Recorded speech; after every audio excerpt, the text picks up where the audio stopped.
What's up, folks? How's it going this watch? Hope you guys are all doing well. And today we're going to be doing a head-to-head console comparison between the Nintendo Switch OLED versus the base model of the Switch. Now, at face value, both consoles look very similar in terms of all specifications and feature set, but there's some key and subtle differences between the two that might be the deciding factor for you to actually upgrade to the Switch OLED or stick with your older generation Switch. If you do like this content, please make sure to give us a like and subscribe if you haven't already. Now, specifically, the base model of the Switch that we have over here is the latest refresh model that came out in 2019, which improved the overall durability of the JoyCon thumbsticks, as well as greatly improved the battery life compared to the original Switch, which came out back in 2017. Now, internally, most of the core specifications are identical between the OLED model and the standard Switch, including the custom NVIDIA Tegra processor that powers both devices, so there's no real difference in terms of gaming performance, load times,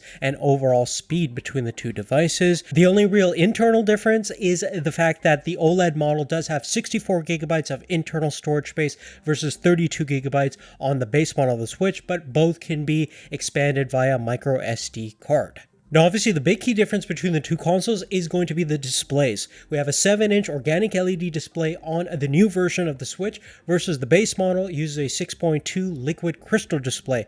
The tablets themselves are the exact same size, so we have much thinner bezels on the OLED model, which definitely makes it a lot more modern looking compared to the original Switch. But in terms of actual resolution, they're identical. 1280 by 720 on both platforms.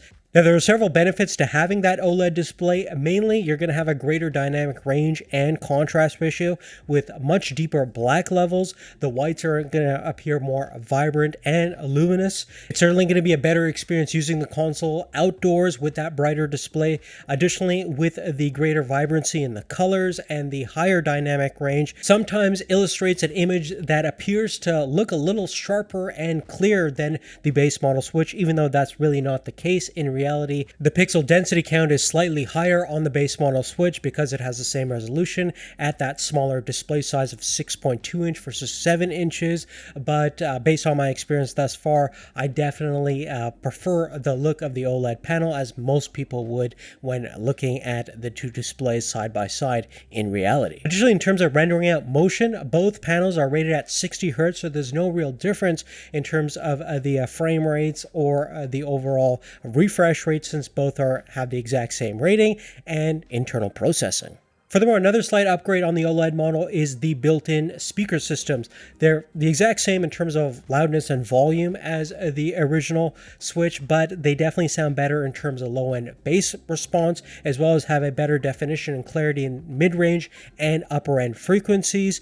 Both still utilize a 3.5mm headphone jack, as well as wireless Bluetooth 4.1 compatibility. Additionally, at the back of the consoles, you're going to notice that Nintendo has completely redesigned the kickstand on the Switch. The older Switch model was notorious for having the most flimsiest kickstand ever, and although you could use it, it was super sketchy, and most of the time it broke after a couple of months of usage. Definitely not very durable or adjustable for that matter. On the OLED model, on the other hand, you can see that the kickstand pretty much takes up the entire width of the back of the tablet.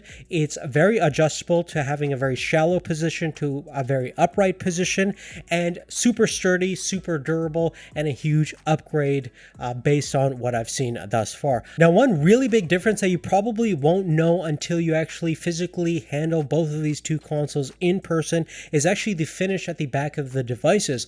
On the standard Switch, it uses a satin kind of semi-gloss finish, super slippery, and it is notorious for being a fingerprint magnet. Now, on the OLED model, Nintendo has completely redesigned the back finish of the Switch, where it's a lot more textured, grippier surface, and less of a fingerprint magnet, which is super important if you're going to be giving this to some younger kids or just messy people that have greasy fingers, because you pretty much have to be constantly cleaning the original Switch if you want it to look semi-decent at any given moment. Now, there is no real size or design difference from the OLED to the base model of the Switch. They're the exact same dimensions in terms of height, length, and overall thickness.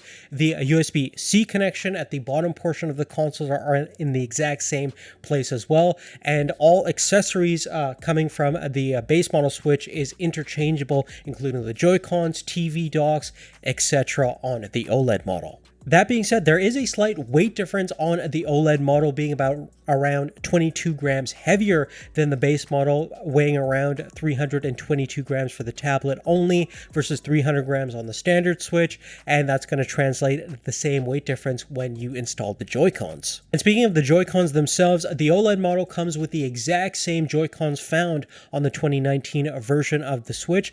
Might be some color differences here and there. We have the white version of the OLED model, but they work the exact same way. They're cross-compatible, same exact button configuration, feel, layout, and everything like that on the thumbsticks as well. Now, the TV dock on the OLED model is slightly different from an aesthetic perspective, rounder corners, and obviously we have a white finish, but also the logos themselves and the typefaces are smaller and slightly in different locations than the base model TV dock on the Switch. Both still have two USB Type-A connections on the side of the dock, but the key differences lie at the rear portion, where both docks still have a USB-C power connection as well as a 1080p HDMI output. But on the OLED dock, you actually get a Ethernet connection, so that might be handy if you need a wired internet connection, if your Wi-Fi isn't that great where your TV dock will live.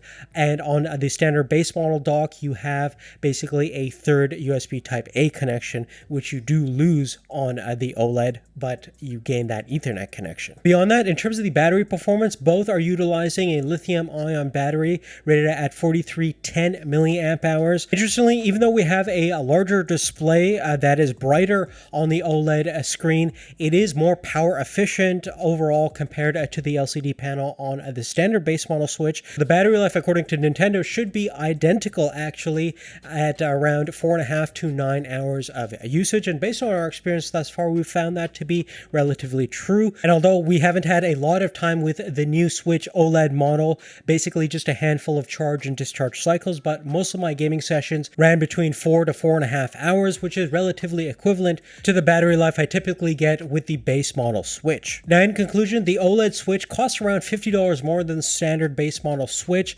and in that regard, if you're coming from a older 2017 or 2018 version of the Switch and are looking to upgrade, I would definitely recommend going with the OLED model. It's definitely the more modern console, and $50 is definitely worth upgrading to for that better display, speakers, and slightly better build quality and overall kind of user experience. But however, if you already have the 2019 version of the Switch that we have over here, there is really not a major difference between the two. As we mentioned, mostly in this video, it's 95 to like 97% the same, exact same overall gaming experience that you're going to get, besides the upgraded display.